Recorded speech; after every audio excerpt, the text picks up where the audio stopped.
The time for mass activism, I believe, has arrived. It's not someday. It's not, after the next election, we might really need to get out there. It's not after we get the courts involved. It's not when Republicans finally go too far. They've gone too far. The fantasy is gone. The time, I believe, is right now. Let me lay it out. We are in 2025. Trump's back in power. He's governing like the strongman authoritarian he promised to govern as. He has floated suspending habeas corpus. He's cracked down on protests. He says criticizing him on TV feels and should be illegal to him. He's gotten entertainers fired because they criticize him. So we are way beyond rhetoric. We are way beyond hypotheticals. It's happening right now. Now, unlike Donald Trump's first term, Trump has learned a couple of things. Back in the first term, sometimes the system would sort of trip up Trump. Courts would block his worst ideas. Some cabinet members would resist the chaos. It's gone. Today, the courts are stacked with loyalists. The federal government has been purged of dissent, and the movement is very disciplined. So we are sprinting into this authoritarianism. The climate around political violence is deteriorating very quickly. After the killing of Charlie Kirk, the right's response was actually more incitement. Trump talking about leftist scum and how he hates his political enemies. MAGA leaders are openly encouraging their base to see violence as politics, but it's just a different name for it. They're giving permission for the rage to spill into the streets and to really treat political opponents as targets. And the contrast couldn't be clearer, because when the left organizes a peaceful march, police are deployed in riot gear. When the right talks about Second Amendment solutions, they're treated as patriots by the MAGA people. And then on top of this, free speech is under siege right now. The pushing out of Colbert and Kimmel, although I guess Kimmel's coming back, although I guess the affiliate stations won't be airing the show, so it's all really wacky. The message that's being sent is you criticize the president and you're gone. Your career is at risk. And it's not because of bad ratings. It's because you crossed an authoritarian line with your satire. So you combine that with book bans and curriculum censorship, attacks on independent media. The picture is very clear.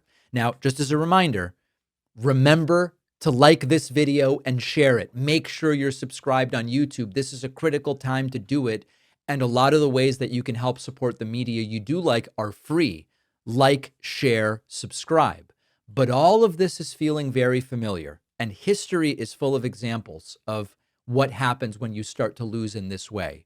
The labor movement didn't get the 40-hour work week because it was handed to them.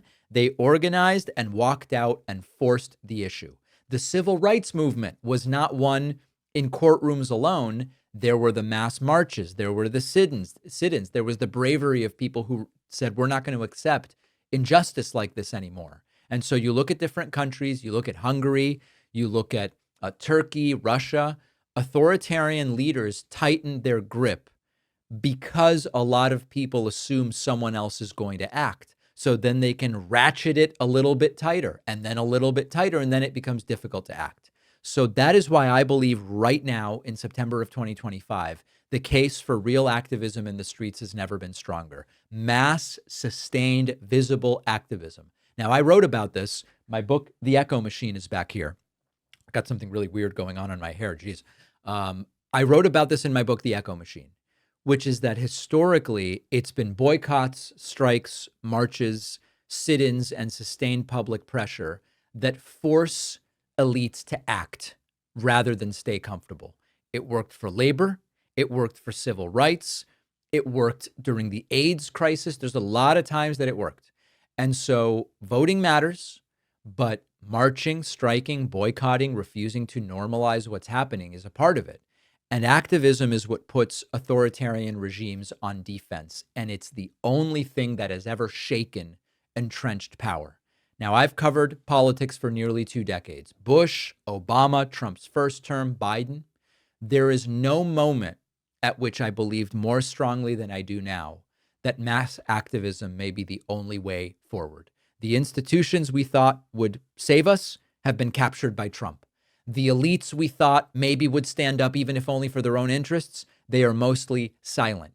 And so are we now at the breaking point that people have been waiting for? I don't think the question is whether activism is necessary. It's, are we willing to do it? Are we willing to risk inconvenience, discomfort, maybe worse, right? To stop the authoritarian slide. History tells us the answer determines whether democracy survives. And I do believe Trump will leave. I do believe there will be a 2028 election. But the question mark is, how much damage is Trump going to do between now and then? So I want to hear from you. I believe the time for mass activism is not after the next outrage. It's not tomorrow. I believe it's right now. There have been anecdotally some protests, no Kings 1, no Kings 2, etc. What do you believe? Is this the time, and must it start right now? info@davidpakman.com. Let me know, and leave a comment on this video if you're watching on YouTube.